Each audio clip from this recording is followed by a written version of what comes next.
I have got bad news though about the 2021 to 2022 tax. There have been some changes, and these changes, even the thought of it feels like a punch to my gut. So guys, I've been asked to go and get a chocolate mousse or mouse or mousse. I don't know what that is.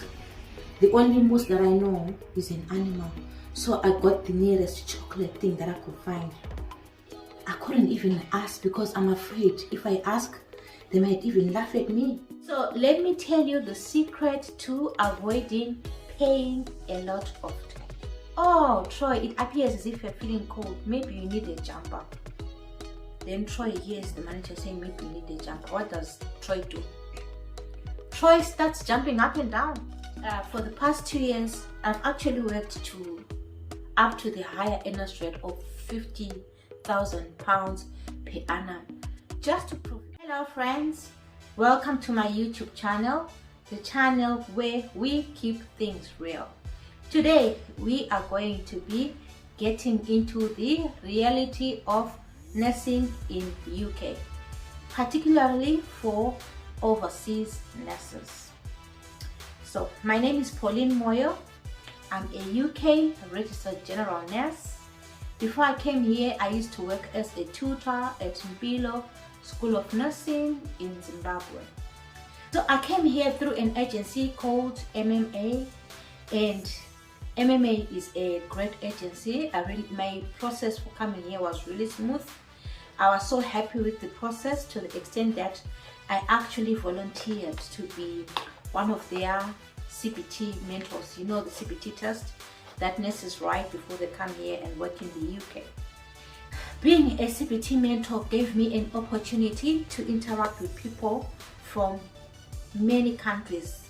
I've interacted with people from the Philippines, from India, from Zimbabwe, from Zambia, South Africa, Nigeria, Ghana, you name it. They're from different countries, but there's one thing in common with them. There are so many grievances about living and working in the UK. There is a role conflict, there is a lack of job satisfaction, amongst other things. When they're coming over the side, they're excited.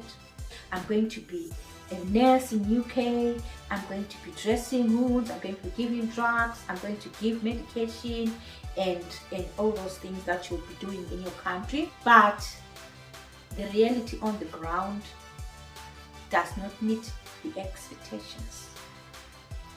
So the expectations versus reality, they are like this. So you discover that people, some they become depressed because of the issues that they find here. Some they are looking for new jobs. Some have even packed their bags and went back home. Individuals come to me, they ask me, but Popo, how are you managing? Because I'm struggling.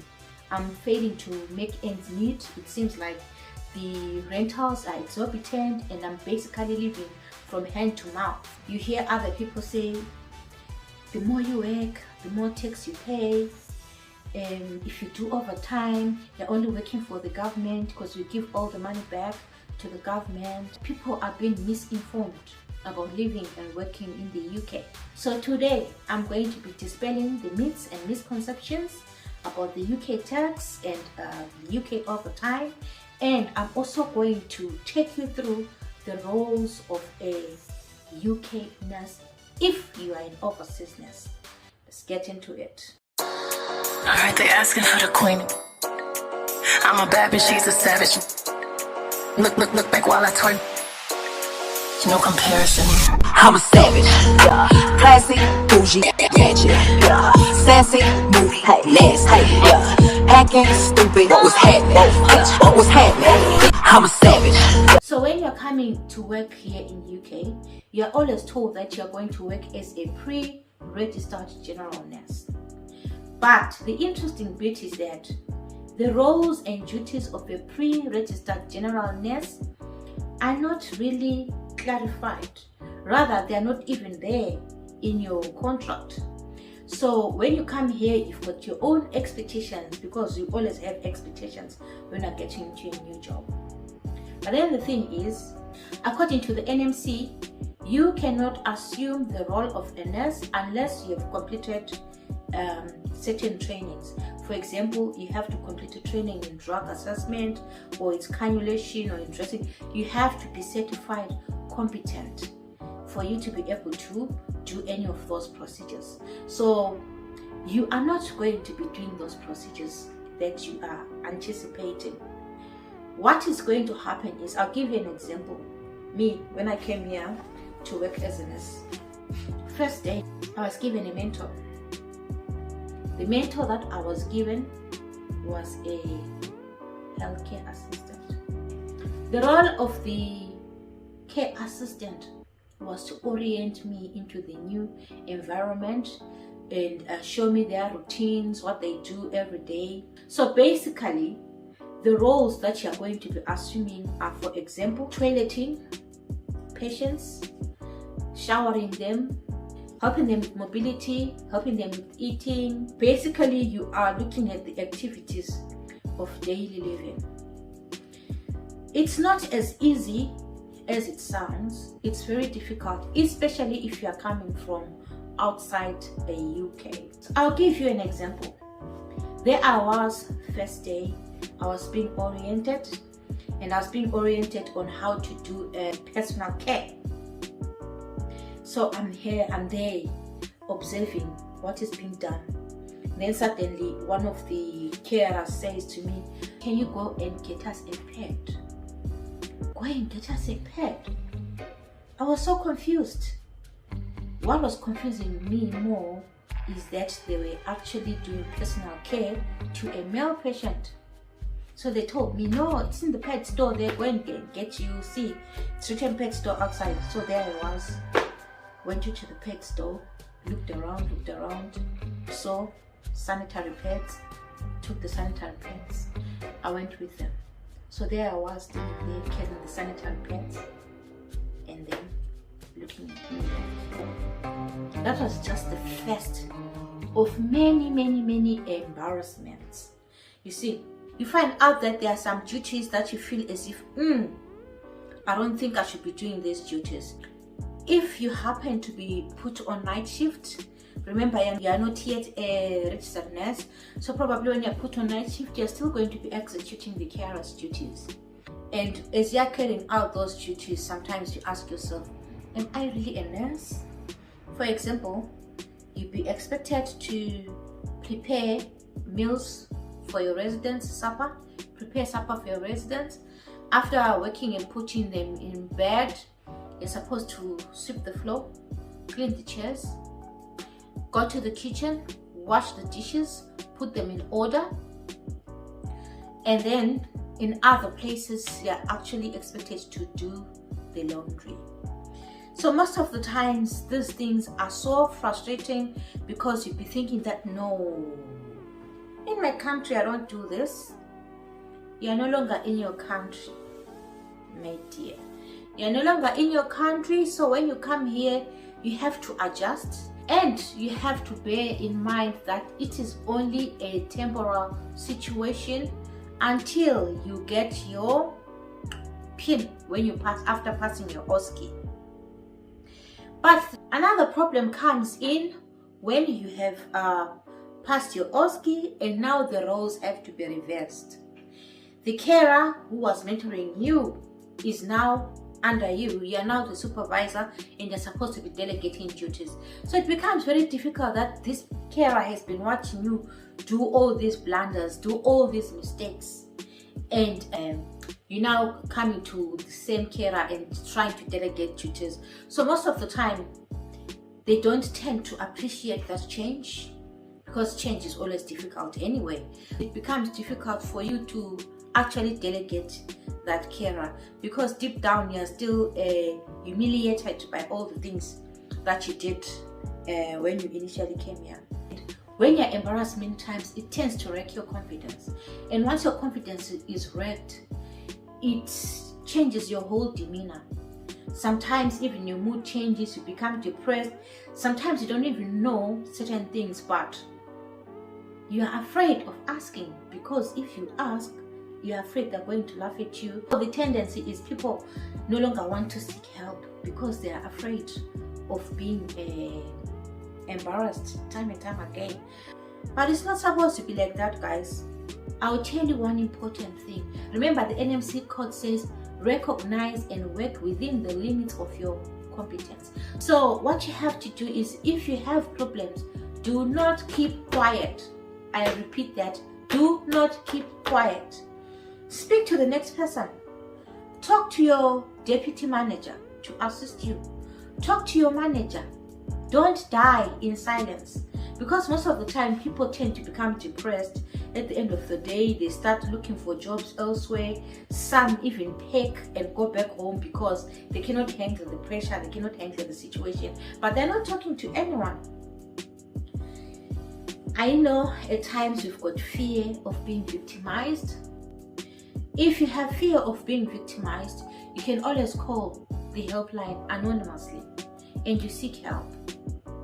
Have someone to talk to, because if you don't have someone to talk to, sometimes you discover that you go back home and it's just you and your four walls, because you're in a new place and you are somewhere down rural there and there is no one to talk to and everything. So it's important that when you're facing such situations, reach out to people.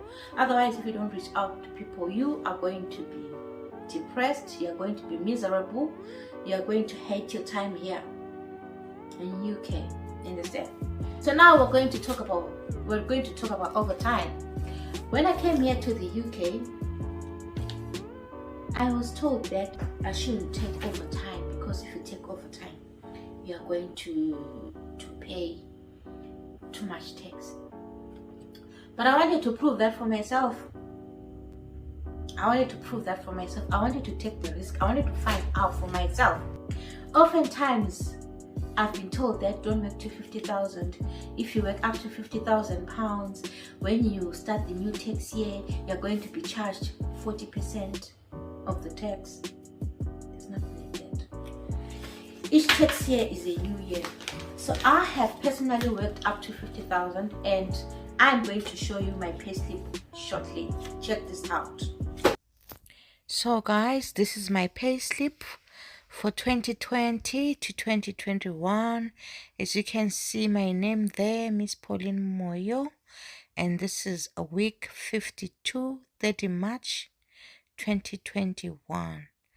I want you to take note of the balances and totals. The taxable pay 5467.47. Let me illustrate how this panned out.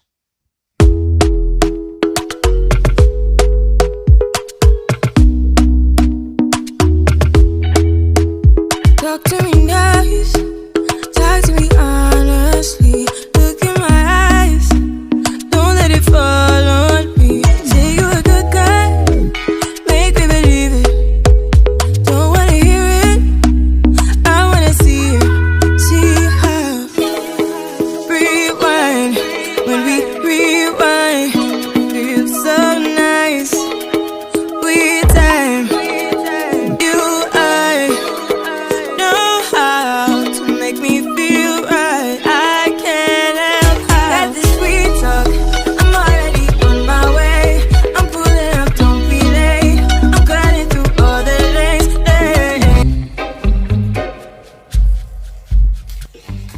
Guys, I'm eating my money. I deserve an ice cream for all the hard work that I put in. So that is it, guys. You see that on a monthly basis, I was taking home roughly around 3k, and from that 30,000 pounds, I was only doing 5 days extra shift.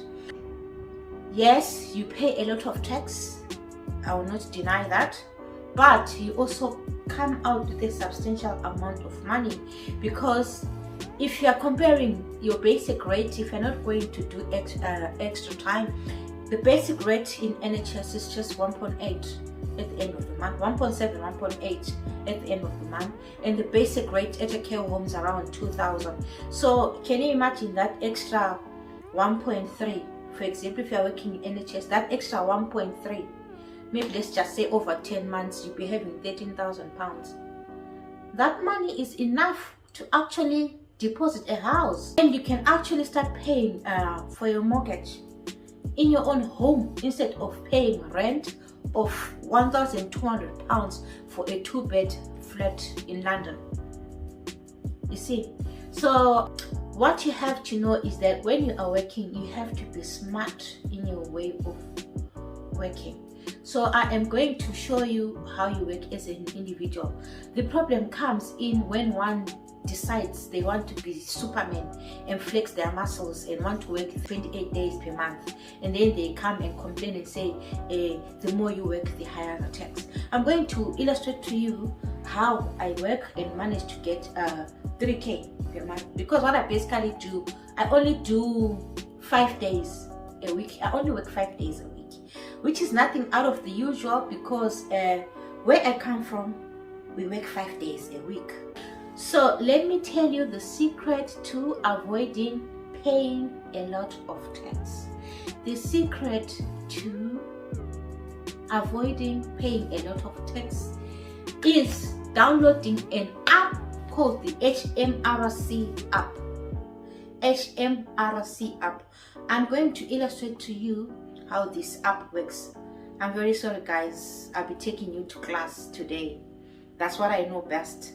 So I'll illustrate soon, but what I want you to know is, I'm sure you've heard that when you start working, you've got a personal allowance of tax of 12,500 pounds, which is tax free.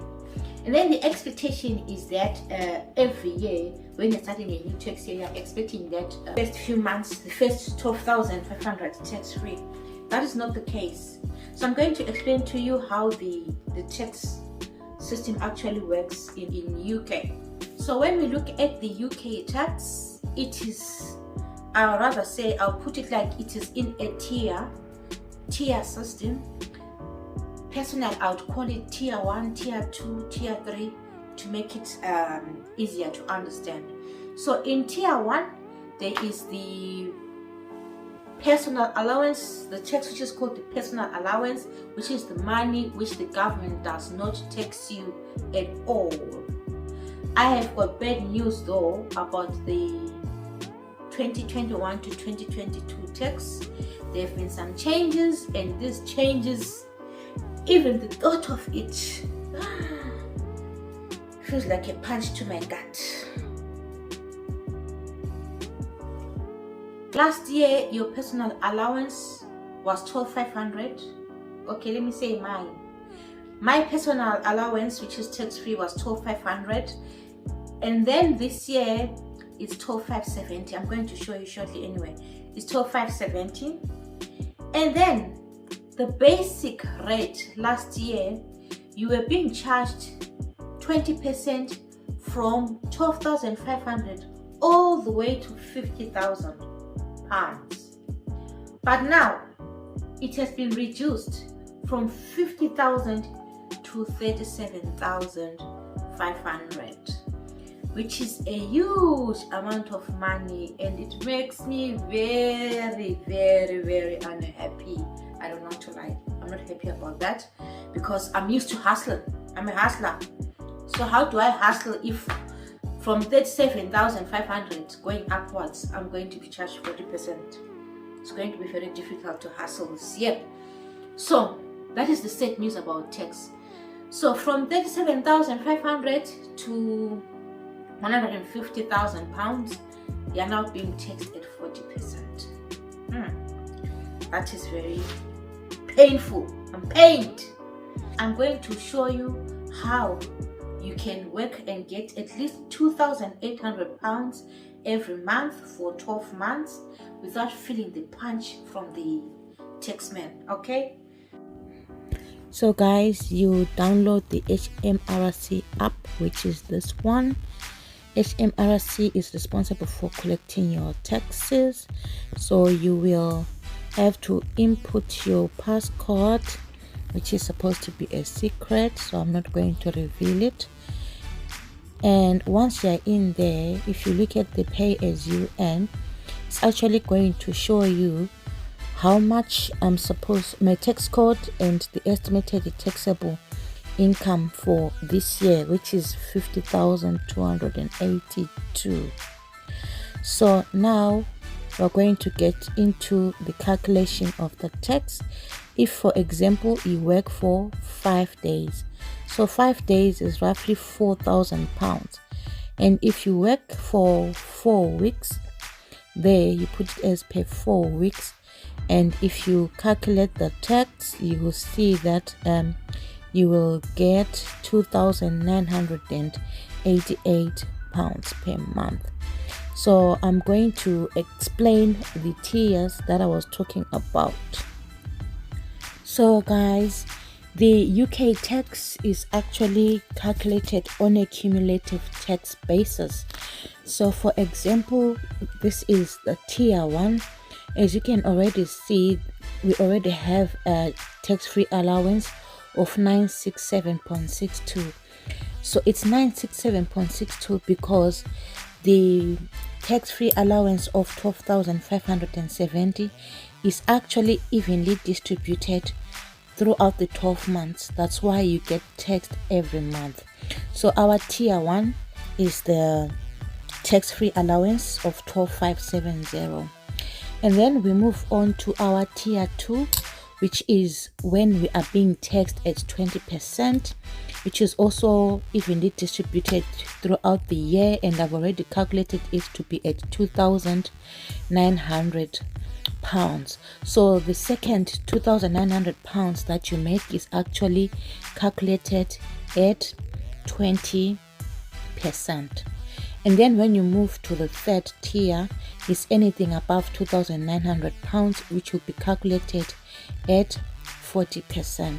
So you can see that I only jumped into the income tax of 40% by a small margin. That is something like around 130 pounds. That's why the tax is actually 52 pounds. You see, so this is how the tier system actually works. It is evenly distributed over 12 months. So if you don't want to be taxed too much, you have to ensure that you use this app. And when you are using this app, as you calculate your money, make sure that you do not hover too much into the tier 3. I'll show you an example of what happens if you overwork into tier 3. So if you decide to be Superman and work for 28 days, you'll get an income of the total will be 6,000 pounds. That's a round figure. And if you calculate that per 4 weeks, you will get 4,148, but your tax is going to be 1,851. And if you look at the income tax below there, nothing has changed for the tax-free allowance, and nothing has changed for the tier 2, which is 20%. But there's a lot on the tier 3 there. So after your 2,900 plus your tax-free allowance, the rest of the money, which is around 2,100 pounds, was charged at 40%. So being Superman really doesn't help. You end up crying, saying the more you work, the higher tax you pay. Work smart, people. Want to avoid paying a lot of tax, it is important that you keep to tier 2. And if you want to get into tier 3, you just get into tier 3 by just a small margin. Thank you so much guys for watching this video. Kindly like, subscribe, share, and hit the notification bell so that when I upload my next video, you'll be alerted. Don't forget to put your comments down below. Okay guys, love you guys. Bye.